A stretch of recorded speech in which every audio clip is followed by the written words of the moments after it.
Jungle. Audio Jungle. Every person has two unique fingerprints, the pattern on their fingertips and the pattern of their DNA. Fingerprints can be altered by surgery, but a person's DNA fingerprints is the same in each of their cells. It cannot be altered by any known treatment. Let's start the complete guide of DNA fingerprinting technique. DNA fingerprinting is a technique to identify people using samples of their DNA. The DNA fingerprint consists of the pattern of DNA fragment obtained in restriction analysis of certain highly variable repeated DNA fragments within the genome whose number and arrangement are unique for each person. The technique of DNA fingerprinting was used for the first time by Dr. Alex Jeffries in 1984. Important for the DNA fingerprinting are short nucleotide repeats which vary in number from person to person and are identical.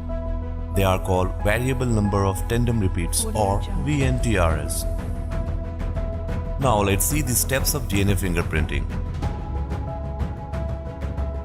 In the first step, a sample of DNA is taken from blood, hair follicles, saliva, semen, or any body tissue cells.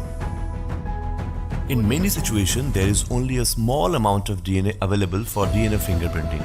Because of this, polymerase chain reaction or PCR technique is applied.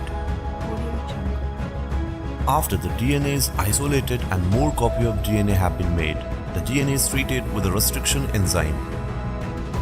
This will produce different size fragments which are known as restriction fragment length polymorphism or RFLPS. DNA fragments are then sorted accordingly to size using Zell electrophoresis process. During this process, DNA fragments are injected into wells in the agarose cell and an electric current is applied along the cell.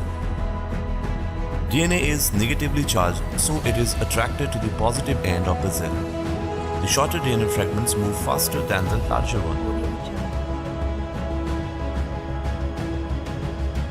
Now, the DNA fragments are transferred to a nitrocellulose paper by placing the sheet on the cell and soaking them overnight.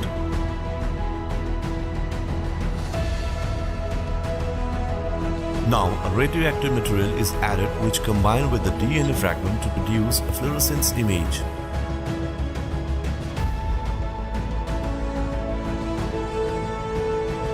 Lastly, the nitrocellulose paper is placed against a piece of X-ray film.